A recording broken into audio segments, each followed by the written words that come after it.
Hi there. This is a little show and tell. Um, Back in 1964, when I graduated from Wicker Park Grammar School, I was 12 years old, goon, and the people living upstairs from me had a guitar for sale. And I was thinking of, 64, you have to understand, I was born in England. I came to Chicago in 60. And so when the Beatles exploded in this 62, 61, 62, 63, whatever, I was enamored by the guitar at a young age, but never even touched one until I saw this one that was for sale by the guy that lived upstairs from me for $5, 1964. I think my mother's take-home pay was $27 a week. Our rent was $40 a month. But for 40 hours of work, she got $27 to take home in 64. So there was no way you could afford $5 for any kind of guitar. Well, Big Rich. So I just graduated from grammar school. I'm going to high school. I want to play the guitar. Learn Peter Gunn and songs like that. Well, it took me 2 months to beg to my wonderful granny, Babunchu, please. Like that, please. All I need is $5 for the guitar. Well, after 2 months of my groveling at her feet, she relented and bought me the guitar. And the rest is history. Story over. My mother said, "What the heck did you do?" And my mother's favorite term back then, when I would play the guitar on the front porch, she would call it in a Polish word called "Co ty tam bzdąkasz?" So the word is bzdąkasz. And bzdąkasz means to make a buzzing sound. So you can imagine on a $5 guitar by a kid that never played one, it sounded like a buzzing sound. So my my granny relented and gave me the $5, and the guys upstairs sold me the guitar. And so here it is. That's 1964, and here it is, 2009, January 3rd. I'm 57 years old now. A little older.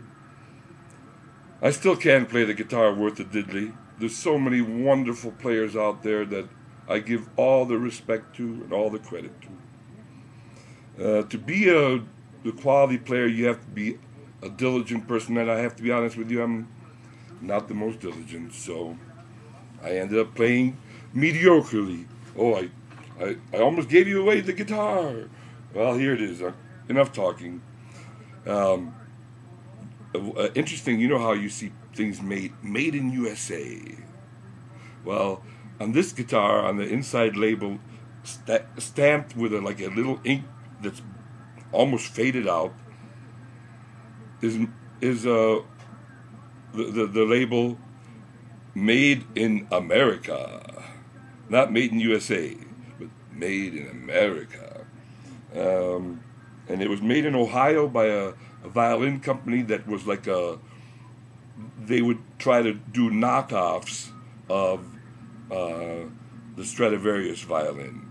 And the name of the company was Jackson Gildan, spelled Guldan, Jackson Gildan Craftsman in Ohio.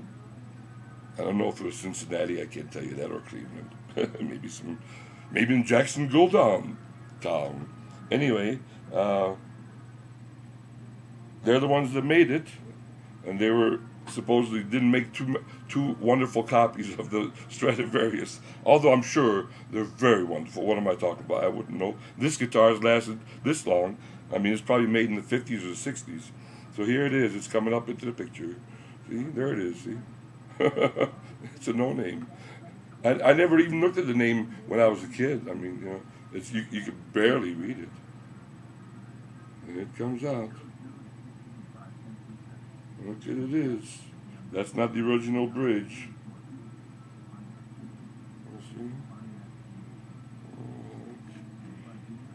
Probably plywood or something.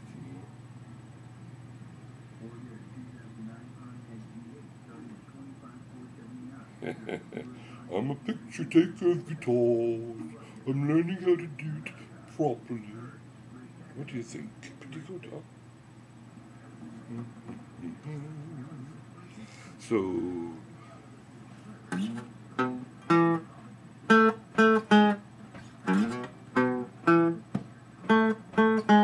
I think after playing that for about an hour, your fingers would start to bleed. And that was the whole thing when we were kids. We would say, let's play that guitar over and over and over until we fingers bleed. And remember that song from the Beatles, I got blisters on my fingers. That's where it's from. It actually happened. I don't know, every guitar player did that. Maybe, I'm self-taught. I always say my front porch taught me. And I always say there's something new to learn every day,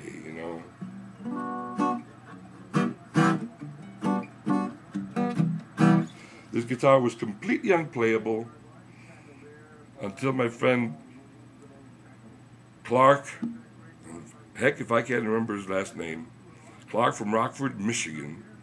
He works at the Tim Schroeder Guitar Repair. He put this bridge together for it for a very minimal amount of money, put it back into actual playing order. I used to have like pennies in here to hold it up. It's a strange contraption how it's made. It's made completely different than you see most guitars made. It's like the neck is screwed in there, like weird, strange guitar.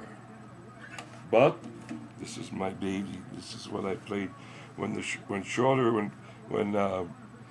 Clark finished making this guitar. Finished putting it back together for me. Let me keep the guitar in the picture. Forget about me. There we go. When Clark brought out the guitar and I picked it up and started playing it,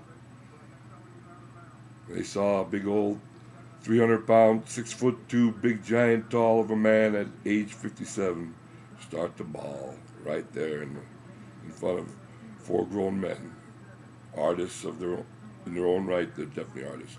They're all artists there at the Schroeder place. Anyway, this guitar has meaning to me. It's my first baby here, and it wasn't playing at all.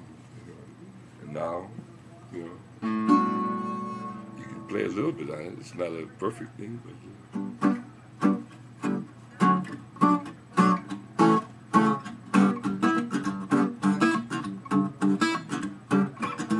I see the sunlight in your eyes as they stare at me.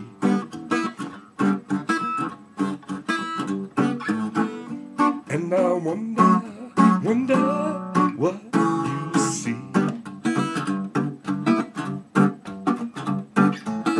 A man who's happy with what he's got today.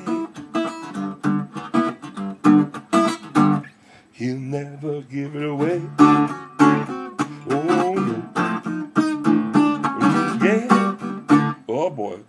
See, I blew it.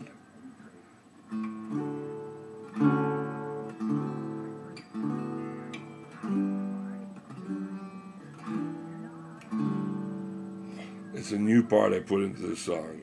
I'm not used to doing it. But I should not make that kind of mistake. You get older, you make mistakes. When you're young, you make mistakes.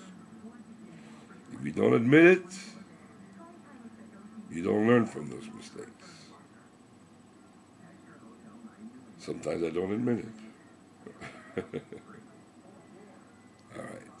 Anyway, the new guitar. The new guitar in 1964, right here. Right. Thanks for listening to an old guitar man from Chicago. All right, now. Peace. Bye. Rich.